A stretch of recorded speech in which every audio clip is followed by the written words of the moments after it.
힘만 내면 뭐든지 다 괜찮아진다고들 하잖아요.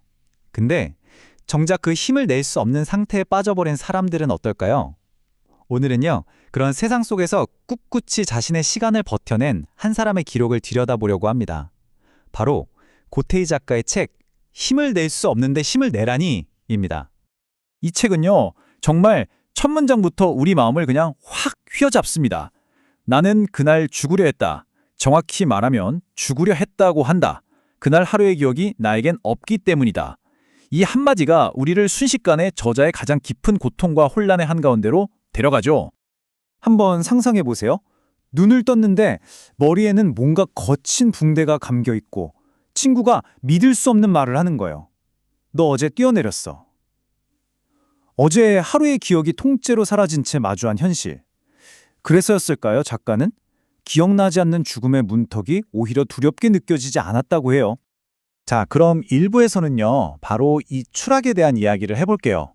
정말 완벽해 보였던 삶이 어떻게 한순간에 이렇게 무너져 내릴 수 있었는지 그 잃어버린 하루에 대한 기록입니다. 대체 왜 이런 일이 벌어진 걸까요? 와, 이 이력을 좀 보세요. 인하대 공대, 서울대 재료공학 석박사에 포스코 기술연구원까지 누가 봐도 정말 탄탄하게 성공적인 삶을 잘 쌓아 올렸잖아요. 그런데 바로 그 견고해 보이던 성의 이면에는 공황장애와 이용양극성 정동장애, 즉 조울증이라는 균열이 숨어 있었던 겁니다. 마음의 병이라는 게 이렇게 겉으로 보이는 모습과는 정말 아무 상관없이 찾아올 수 있다는 걸 보여주는 거죠. 그렇다면 그 균열은 대체 어디서부터 시작된 걸까요? 2부에서는요, 마음이 완전히 무너지기 전에 몸이 먼저 보냈던 그 첫 신호들에 한번 주목해 볼 겁니다.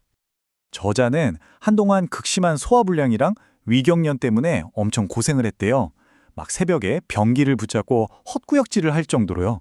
근데 진짜 놀라운 건 병원에 가서 내시경 검사를 해보니까 위가 너무너무 깨끗했다는 거예요. 흔한 염증 하나 없이요. 이게 무슨 일일까요? 바로 마음의 병이 몸을 통해서 먼저 신호를 보내고 있었던 거죠. 몸에서는 아무런 원인을 찾을 수가 없으니까 의사가 마침내 정말 모든 걸 바꿔놓은 질문 하나를 툭 던집니다. 혹시 우울증 진단받은 적 있으세요? 이 질문을 들은 작가의 첫 반응은요, 그야말로 황당함 그 자체였대요. 나더러 혹시 미국인이냐고 하는 것만큼 어처구니가 없었다. 우울증이라니 얼굴 한번 보고 어떻게 안단 말인가. 받아들일 수 없었다. 그러니까 자신의 이 극심한 고통이 정신적인 문제에서 온 걸 수 있다는 생각 자체를 아예 못했던 거죠. 하지만 의사의 질문이 계속되자 그녀는 결국 도움을 청하기로 결심합니다. 정신과는 왠지 두려워서 일단 심리상담소에 전화를 걸었죠. 근데 정말 신기하게도 상담사가 네, 무엇을 도와드릴까요? 하고 전화를 받자마자 거짓말처럼 왈칵 울음이 터져나왔다고 합니다. 내 의지와는 상관없이 터져나온 그 오열이 바로 그녀가 도움을 향해 내디딘 첫걸음이었어요. 자, 이렇게 도움의 문을 열면서 작가의 3부, 여정이 시작됩니다. 이제부터는요, 자신에게 딱 맞는 약을 찾기 위한 그 거친 폭풍 속에서 안정을 향해 나아가는 힘겨운 항해가 펼쳐집니다. 근데 이 약을 찾는 과정에 이것도 정말 또 다른 전쟁이었어요.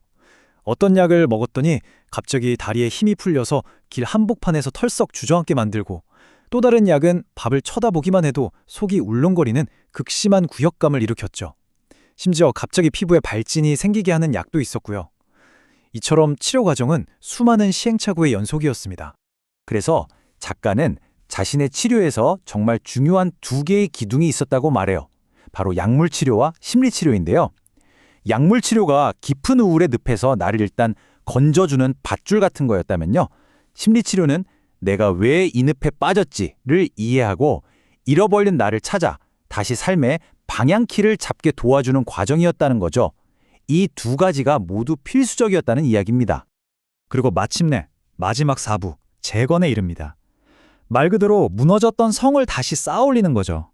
부서진 나를 끌어안고 새롭게 시작하는 희망에 대한 이야기입니다. 작가한테는요, 부적처럼 마음속에 간직하고 있는 기억이 하나 있대요. 6살 때 정말 아끼던 노란 자전거를 도둑 맞았던 일인데요.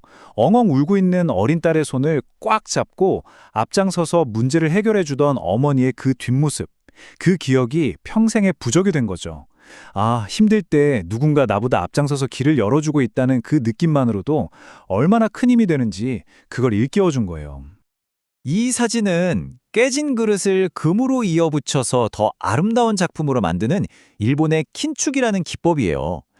작가의 회복 과정이 꼭 이렇다는 생각이 들어요. 한번 부서졌다고 해서 그게 끝이 아니라는 거죠. 오히려 그 깨진 틈을 통해서 더 단단하고 새로운 성을 쌓아 올릴 기회가 있다는 그런 믿음을 상징하는 것 같습니다. 그리고 그 믿음이 바로 이 문장에 고스란히 담겨 있습니다. 비록 아주 작아졌지만 아직 나의 세계가 공고히 존재한다. 없애고 싶지 않다. 다시 한번 성을 쌓아 올릴 기회가 있을 것이라고 믿으면서 말이다. 아, 정말 무너진 삶을 다시 일으켜 세우려는 그 단단한 의지가 그대로 느껴지지 않나요? 이 모든 이야기는 결국 책의 제목으로 다시 돌아옵니다. 왜 작가는 힘을 낼 수 없는데 힘을 내라고 말하는 세상에 질문을 던졌을까요? 그건요, 진짜 힘을 낼 수조차 없는 사람한테 힘내라는 말은 응원이 아니라 또 다른 압박이 될 수 있기 때문입니다. 오히려 그 말은 상대에게 죄책감과 고립감을 더해서 그 어두운 터널에서 빠져나오기 더 힘들게 만들 수 있어요. 그래서 오늘 이 이야기를 다 듣고 나니 우리에게 이런 질문이 남는 것 같습니다. 그렇다면 우리는 힘내라는 그 익숙한 말 대신 과연 어떤 말을 건네줄 수 있을까요? 아마 이 질문에 대한 답을 함께 고민해 보는 것, 그게 바로 우리가 서로에게 줄 수 있는 가장 진실하고 따뜻한 위로의 시작일지도 모르겠습니다.